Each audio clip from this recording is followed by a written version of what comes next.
Hello, good day. How are you today? I want to believe you are fine and you are doing well.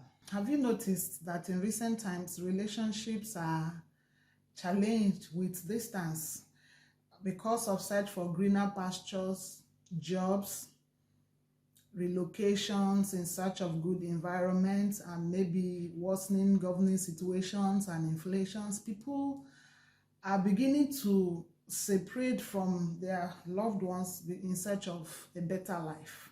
Have you found yourself in a distant relationship in recent time? Are you planning to be there? Are the issues of life taking you apart? Then this might be for you. There are a few things I would like you to take note of if you find yourself in distant relationship, a situation where loved ones are apart from each other or relocate and change locations from their original ones. And today, I would like you to know some of the things that will equip you to cope with your distant relationship. Number one, keep the tie. Keep the tie. Usually when partners are to separate, you have the pre-knowledge. You notice that maybe I'm going to travel, I'm going to separate from my loved ones, I am going to take this step because of this new decision that we have made. That time is the time the bonding starts. You keep the tie. You are not expected to allow your partner plan alone. At such times, both of you are expected to plan together. Plan how the life in the new location is going to be. Plan how your stay behind, for the one staying behind, how it is going to be. Plan the packing, the things your partner needs. This is keeping the tie. I don't expect that you have a partner who wants to move away from you and you are behaving like it's none of my business. It doesn't concern me. He can sort himself. She can fix herself. You know, at such times, the tie is being challenged, and then deep down your partner, the person feels, does this person really understand what is about to happen? Do I really matter in their life? So keeping the tie will involve you doing most of the buying together, the planning together, the packing together. And then from the point of goodbye to the point of are you there now, you keep the tie, keep calling on their way out, keep calling. If they have to take the airplanes, take them to the airport. If you need to carry their luggages and wait till they check in, you have to do that. If you need to keep calling until you are sure they are settled in their new location, you have to keep doing that. And if you need to also check on the one you have left behind to say, I am here now, I've gotten to where I am, this is the situation here, these are the rooms, you know, while you're planning, you plan about the housing and everything. So when you get to the new location, it's important that your partner knows this is the situation here, the housing is like this, the environment is like this, and all that. That is keeping the tie. It gives the feeling that both of us are in this together. So keep the tie. Continuously check on your person, and in keeping the ties, communication lines should be very open. That brings me to point number 2. Decide your communication style, your communication method, and your communication techniques. Yes, in keeping the ties, communication is very important. It's expected that at this time, partners will keep their communication line very open. And in doing that, you have to choose the methods. Is it going to be through WhatsApp calls? Is it going to be through phone calls? Is it going to be through Skype, video calls, and all the arrays of communication techniques that are available? Then the style. What time do we have? When can we talk? Can we talk at length? Is it going to be short calls? Is it at night? Is it in the morning, afternoon, while at work? And what have you? You decide the style you want to choose. Are we going to be doing videos? Are we, but I want to also say that it's not always very clear at first until issues and things unfold in your new lifestyle. for both of you is challenging. It's challenging for the person that is left behind, because the person now has to cope alone in the location where both of you were together. You know that feeling of what's happening. You know, when your person is first away, there is this feeling of emptiness or kind of vacuum that happens at first. Maybe you wake up in the morning and you look around you, the person is no longer there. It's almost like you want to wake the person up, or you go into the next room, the person is no longer there. You do breakfast and you eat together, but now the person is not there. You have to do those things alone. There's this feeling of something is missing. What's happening? You know, it's difficult for the person that is left behind. It's also difficult for the person that has left, having to cope in the new location, having to adapt to the fact that you are going to be alone, having to adapt to the fact that it's like you are starting all over again. So these communications have to be very defined, or methods, the skills, and the techniques, the times, and all what you have. Like I said, it might not be clear at first, but as time goes on, you discover that things are falling in place. The first time is not really time to be hard on yourself. It's time to take it easy, time to know that I have a new life now, or things are not as it used to be in my life now. Take it easy. Don't be hard on yourself. It's not time to regret that you took that step or you took that action. So long as you are sure that this is what your life demands at this point and stage of it. Intermediaries can be helpful too when you're talking about communication. Remember, the role of communication in your new lifestyle cannot be undermined or even overemphasized. It is really important that you keep an open line of communication and that you find effective means to achieve that. If you don't have networks, because every communication system now is directly dependent on communication, and if in your location it's going to be a little challenging, I suggest you use intermediaries. There are times people will have to reach someone to reach their loved ones just to be able to keep that communication going. There should not be any excuse as to why there had to be a hitch in your communication. It's very, very important. It's communication that makes you feel like nothing much is lost, nothing much is at stake.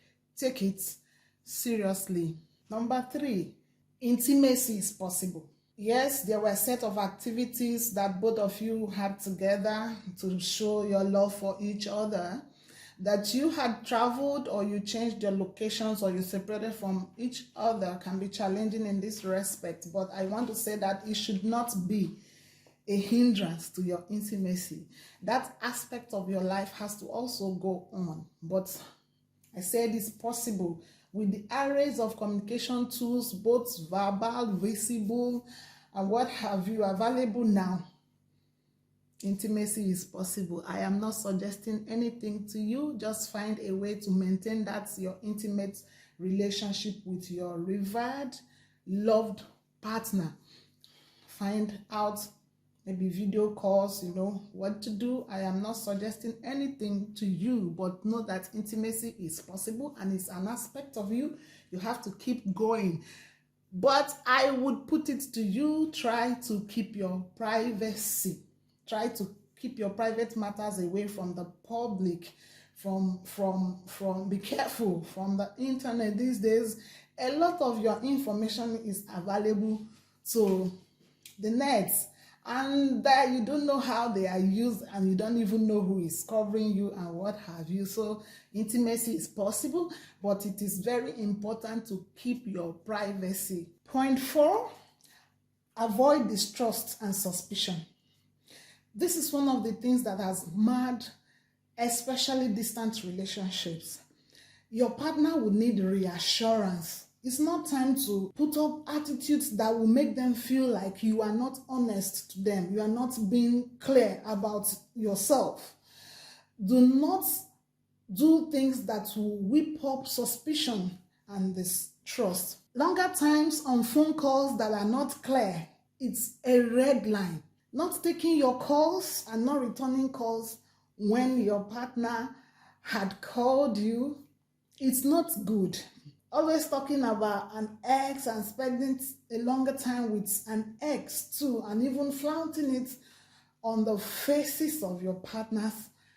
It's not good.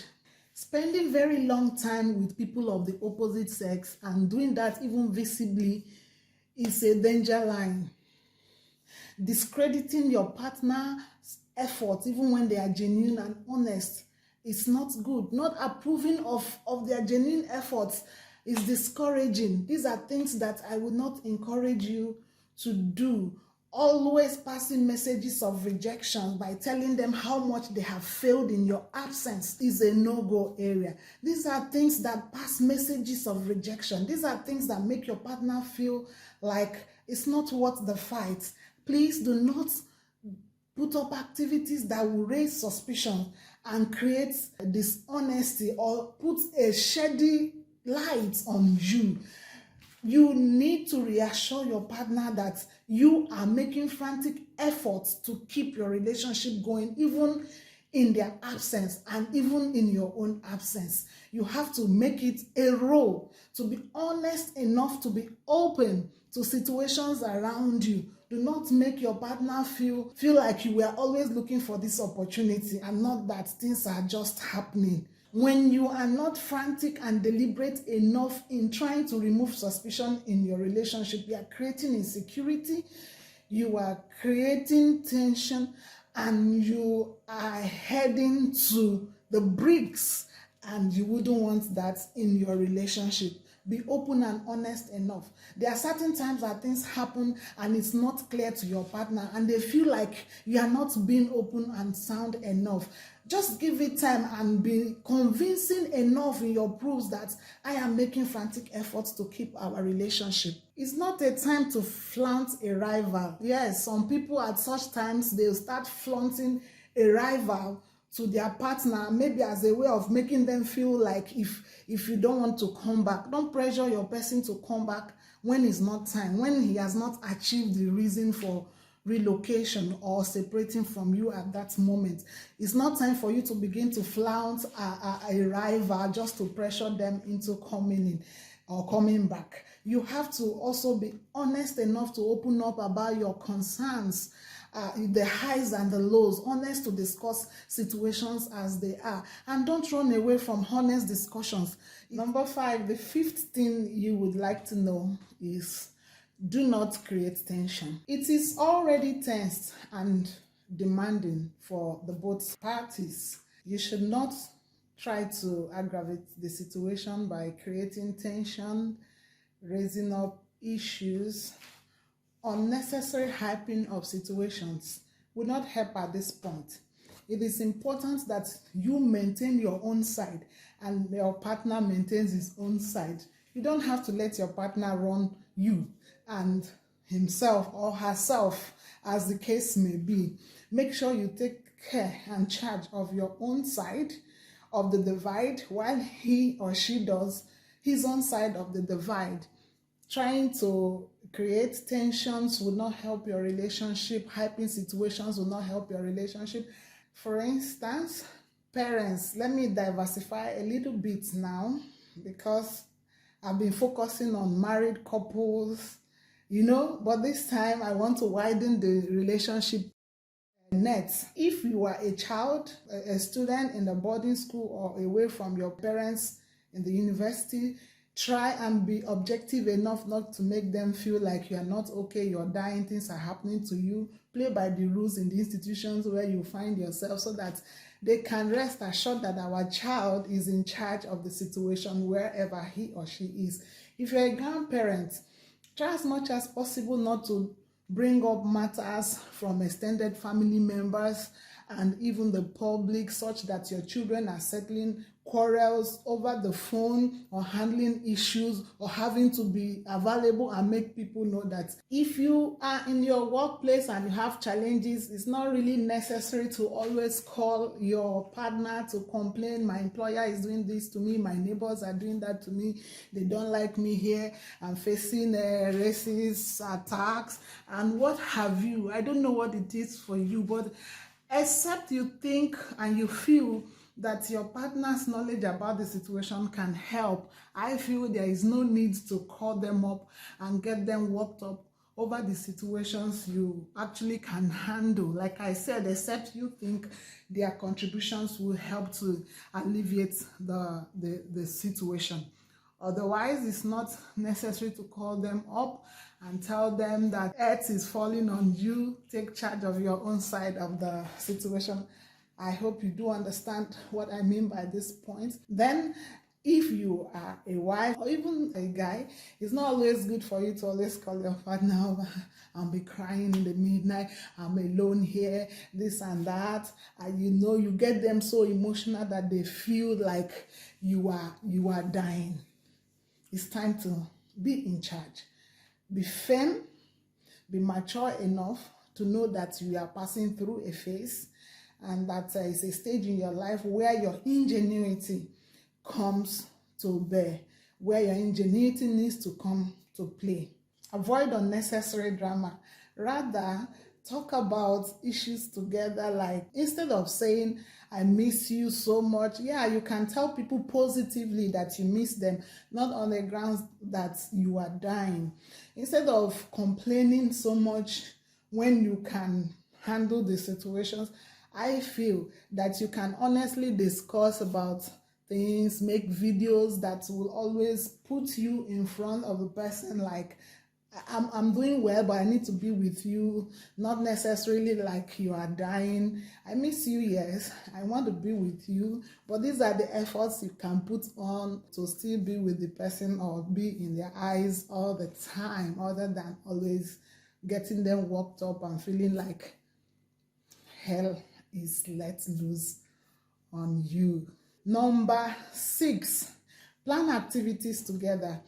Do some involuntary activities together. This helps you a lot. For instance, when I say involuntary activities, I happened to be in this situation some time ago, and then sometimes my husband will call me up. I remember when he was away because of work from me, and then it took a little while, and we were actually feeling the heat, and sometimes he would just call me up and like, I want to cook this soup, can you help me?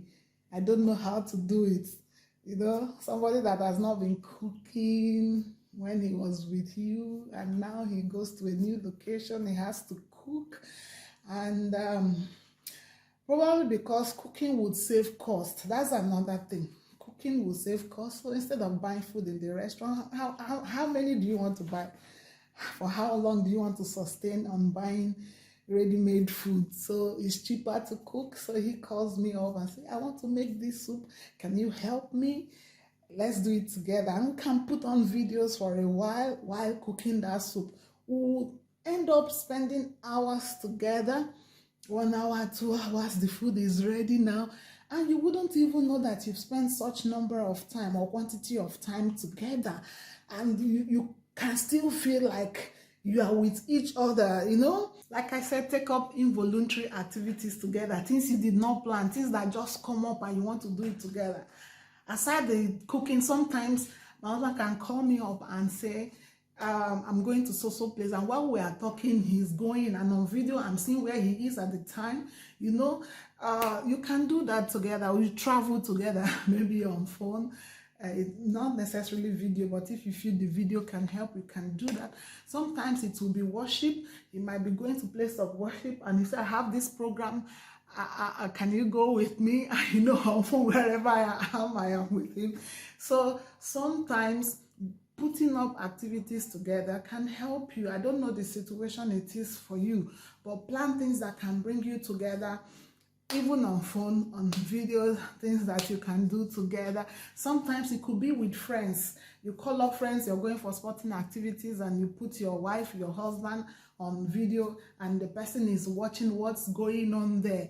So this aspect will help you feel like the person is so much around you. There is no lost moment, and there is nothing making you feel like we are not together, only for the intimate part of the relationship.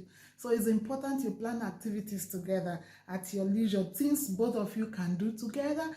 You can do with group of friends, you can do with families. Sometimes it's like, I'm going to visit a friend and come with me, and you're coming with the person on phone. Challenge each other to grow. Yes, relationship is not all there is. There is quite an enormous quantity of time available to you when your partner is not with you. That is not the time to always groom about the absence of your partner. Rather, it's the time to start that business. It's time to start that educational program. It's time to start that driving. It's time to start that catering activity you want to do. It's time to take up that task you have always loved to improve yourself with and get better on it. It's time to challenge each other to grow. Take up new things, take up new and positive activities that will add to your personality. Don't always say, I cannot do it because my partner is not here to sanction it, is not here to support me financially, is not here to this and that. All the excuses you give. This is time to improve yourself. It's also time to encourage each other to be at their best. If you need to call your partner and remind them that they need to do a particular thing, this is the time to take up that task.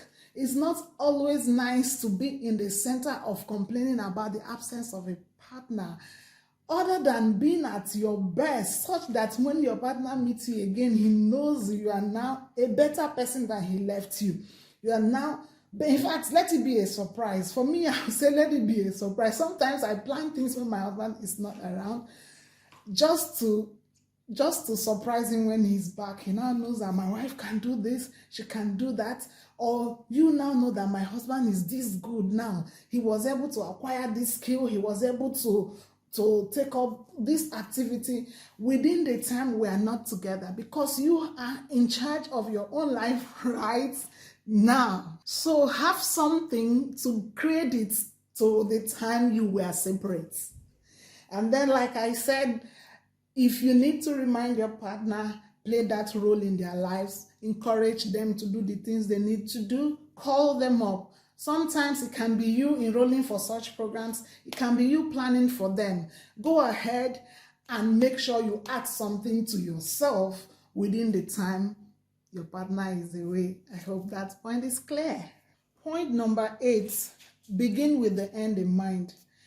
It's always good to have an action plan, and that is a series of activities that you have set out to ensure that while you're being away, you will get back together as soon as possible.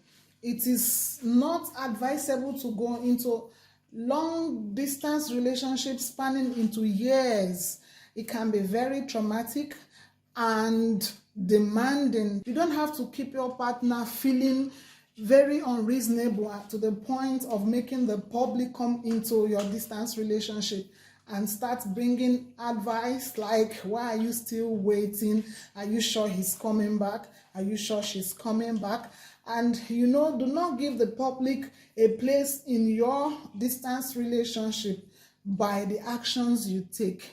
You have to have an honest discussion and series of plans that will bring you back together within the shortest possible time. Even in cases of imprisonment, it's advisable you get as open as you can to your partner such that they know the state of things and they can place their hands on most of the questions they will have in their heart as to your state and what will become of you and the time frame within which certain things will happen. That ability to create hope in the face of separation, in distances, in your relationship is very, very important. It is that hope that keeps your partner going. I've heard about situations where people separate, having the plans to meet in months, and then things change and they have to stay years. And in some cases, they have to stay more years. That questions are beginning to come up. Some families come into the scene trying to advise their partners, their own. It is important you don't put your partner in that state where they don't know what next to do. Always begin with the end in mind. Have a series of plans and activities you have set out to ensure that you guys will get back soon. Number 9, build support structures and other healthy relationships. At a time like this, friends, colleagues, family members, neighbors become a huge source of help and respite. But it's important for you to know the level of information you are able to divulge about your distance relationship. This will help you avoid stories that touch the heart, the tragedy of a misplaced trust. What happens is that most times when you build these support structures like your friends, families, neighbor, colleagues, we or you don't often know the extent to which you can open up to them about your distance relationship. And in some cases, some of them go out of their way in trying to empathize with you, and then they mess up things for you. So if you are going to fall back to this relationship, which are advisable because they can be a huge source of strength, a huge source of support, a huge source of encouragement at a point like this, it is important you know what you want to let them know about your partner, about their movement, about what they are doing wherever they are, about how it feels with you and with them, such that you don't have to regret putting them in the scene. But believe me, you need them at a point like this. I will also suggest that partners avoid ultimatums at times like this. I've seen situations where people tell their family members, I don't want to see you in so-so person's house or in the company of so-so friend, or, ultimatums because of the feeling of certain insecurities. I will suggest that you are objective enough to understand that at this point you cannot solve all the problems of your partner, and allow them to build other healthy relationships. Remember, healthy. Point number 10, take care of yourself spiritually, physically, mentally, and emotionally. Yes, it's not time to nurture depression. Some people go as far as saying, for who? Who am I taking care of myself for? It's time to make sure that you are at your best, because your partner will still want to meet you at your best. Remember, the purpose is not to separate finally, is to meet again and be stronger for it. You just have to take care of your emotional health. It's time to take care of your physical health. It's not time to grow wild birds. It's not time to grow new more tissues and add up weight. It's not time to feel so depressed to the point like that you will say, let everything be over. It's time to nurture yourself, even spiritually, because God is your present help in time of need. He is the nearest person to you, the person that sticks closer than a brother at this point, someone that is always there, that you can talk to. Physically, you need to look good. You need to take care of your looks. And some people go as much as being afraid of taking care of their looks, simply because people will say, if I look good, or if you look good, you're beginning to look elsewhere. You don't care about your partner any longer. That is not good. Even if you don't want to look good for your partner, you need to look good for yourself. You need to be healthy. You need to be emotionally balanced, because it will be good for your partner as well, because they know that you are good wherever you are, and they don't need to worry about you, so that they can also achieve the purpose of the separation, the reason that took both of you away from each other. So stay healthy, all wise. Number 11, don't be afraid of arguments. Yes, this is an area people would not or don't want to go into. Surely there will be times that arguments will come in your relationship when you are apart from each other, especially when you are not clear with certain things. And especially when you feel like I need to question some actions, some decisions, and some other issues. At this point, I want to read something to you. While I was thinking about this whole thing, some thoughts came through that I had to write them down. Now listen to it. Say, don't be afraid of arguments, but be sure to know and get better on how to tackle them. Crisis management is critical in your relationship. Don't be a stereotype. Be open-minded. Learn to take the heat when your partner brings it on. After all, it's a misunderstanding. Patiently help them understand you by first hearing them out. Hearing their views, their perspective, or what they are thinking at that point in time. Don't play guilty or have this self-pity that you push the discussion to areas that they have not pushed it to. Yes. Don't push the discussion or the arguments to corners that they have not taken it to, just to whip up sentiments or divert attention from the main issues. Most times your partner is not trying to deflect your ego unless you help them do so. But they are trying to shed more light on behaviors, sentiments, or happenings that has hurt them or is hurting them, and has the capacity to hurt them. You will understand them if you do and be able to put a halt on a degrading situation. Be humble enough to apologize. Choose to apologize. Choose your apology word to suit your partner. It might not necessarily be "I'm sorry," but that's the first thing, and make sure to get feedbacks. Don't just throw the "I'm sorry" and be like, whether or not they like it, I've said sorry now. Sorry is not by force. You are trying to get a result, and make sure you are patient enough to get the results you are expecting. And then be patient also to get an assurance like, yes, I understand you now, and I can relate to your own side of the matter, and I believe you. I know you are honest about forgiving me. Get these assurances. Give it the needed time, and don't force them out. It will come if you are honest. Give your apology, give honest approaches time. You will get the needed results. The final point that I think I should bring to your knowledge is to always remind yourself why you love your partner. Always remind yourself why you love them. Yes? This will keep you going. Build memories, things that you will always put your hands on to tell yourself that you once wanted to be more than anything in the world with this particular person. It will keep you going. Find out also what they don't want you to be doing in this whole situation that you are not together. Do they not want you to choke them with calls at night? Be sure to deal with it. If they don't want you calling them at work times, deal with it. Find out what your partner really wants and make sure it's working. And I tell you that if you constantly remind yourself of why you love this person, it will be easier. And then always have in mind that you plan to get back together and work towards it.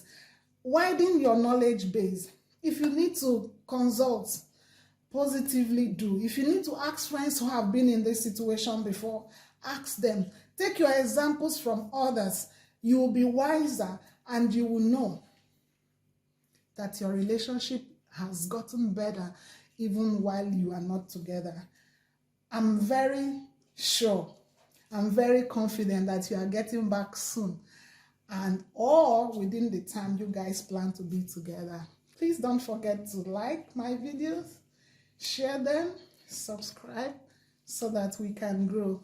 If you have not watched my video on fillers in distance relationship, I suggest you do so. This is Bridges. Until I come your way again, tell me your testimonies.